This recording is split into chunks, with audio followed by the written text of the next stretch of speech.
Assalamualaikum. Waalaikumsalam warahmatullahi wabarakatuh. Baik Bapak, kita bersalawat terlebih dahulu.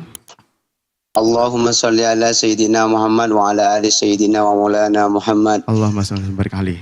Dengan siapa dan dari mana? Saya Hamiri dari Sampang, Madura, sekarang berada di Malaysia. Masya Allah. Baik Bapak bisa bertanya langsung kepada guru kita tercinta Buya Yahya.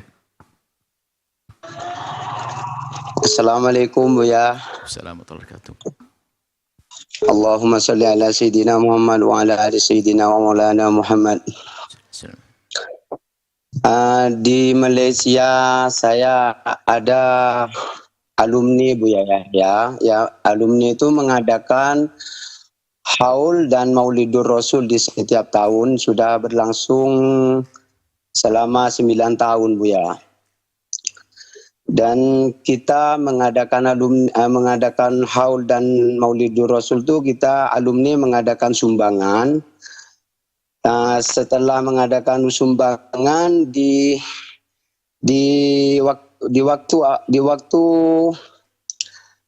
waktu pengajian, di waktu kita melaksanakan, kita minta sumbangan dana, tapi sumbangan dana itu enggak ditujukan. Setelah sumbangan dana itu terkumpul, baru di sumbangan dana itu mau dipakai akan datangnya Maulidur Rasul lagi, boleh enggak Buya Yahya? Kalau itu enggak, sebab itu enggak ditujukan sumbangan dari undangan dari orang yang datang itu Buya. Baik, cukup. Baik. Ya, sekian, terima kasih Buya Yahya. Assalamualaikum warahmatullahi wabarakatuh. Waalaikumsalam warahmatullahi wabarakatuh. Di saat kita minta bantuan untuk sebuah kebaikan, lalu kita tentukan tujuannya, maka orang itu memberikan uangnya tentu untuk tujuan yang sudah ditentukan. Maka kita pun tidak boleh mengalihkan kepada tujuan tertentu. Karena itu termasuk bagian syarat. Dia memberi syaratnya, diberikan untuk itu. Kalau misalnya kita memberikan, saya akan memberikan bantuan tapi hanya untuk kaum tertentu, maka yang lain nggak boleh. Misalnya bantuan untuk maulid, maka tidak boleh setelah itu untuk bangun gedung, kecuali kemarin waktu itu. Ini gedung maulid. Di samping itu gedung maulid. Karena memang waktu pengambilan dana adalah waktu itu waktu masa pandemi, karena biasanya kalau maulid Nabi, kita kan lumayan besar, keluar uang besar, ratusan bahkan mungkin juga miliaran untuk mengadakan acara agung maulid Nabi. Masa gara-gara pandemi kita tidak keluar uang? Sehingga waktu itu sudah kita suarakan yang ingin membantu, yang ingin berjuang untuk mengadakan maulid, maka nanti dana lebih atau setelahnya akan digunakan untuk bangunan gedung. Jadi sudah disebutkan di situ. Maka setelah perayaan maulid Nabi untuk gedung, diambil kocek kiai juga nggak boleh. Kiai ngadakan maulid Nabi untuk cari duit. Dana masuk 50 juta, maulid 20, dia untung 30 juta. Bukan duit muhai kiai. Duit untuk maulid, bukan untuk kocek, beli mobil, bukan. Harus amanat ini. Nggak boleh digunakan untuk yang lainnya. Al-muslimuna ala syurutihim. Kalau syaratnya, seorang muslim menghendaki, dia bersedekah untuk itu harus ditentukan. Kecuali mutlak, untuk apa saja. Untuk kebaikan, bebas untuk segala kebaikan. Nah kemudian ingin digunakan untuk maulid akan datang, ya sah. Dan memang seharusnya begitu. Bukan untuk Anda belikan sepeda motor atau mobil, bukan. Untuk maulid lagi. Untuk mengadakan perayaan maulid Nabi.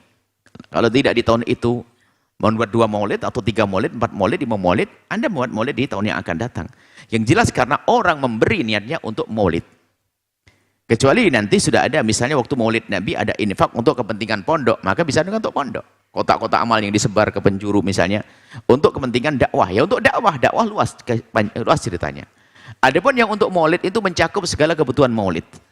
Untuk misalnya makan para jamaah, untuk kepentingan-kepentingan maulid, maka sah. Seperti itu. Yang terpenting di antara kita harus waspada, haram. Jangan didekati, selagi bukan hak kita jangan diambil. Apalagi atas nama dakwah, atas nama yatim piatu. Wah ini serem juga, yatim piatu sumbangannya banyak. Ustadznya yang kaya, yatim piatunya tetap nyungsep. Perayaan maulid Nabi ternyata untuk nyari duit sebanyak-banyaknya. Maka tentang keuangan harus ada jelas. Uang maulid Nabi misalnya, langsung ada transparan dari mana sumbernya, kemudian akan digunakan untuk apa. Jangan langsung masuk kocek Anda, wahai Ustadz. Anda punya hawa nafsu. Tiba-tiba istrinya jadi anting istri, maulidnya jadi anting istri, gimana ceritanya? Kita perlu jujur dengan Allah dan Rasulnya. Kita untuk Nabi Muhammad kok. Kalau pengen cari duit, kerja, jualan di pasar. Jangan menjual baginda Nabi SAW.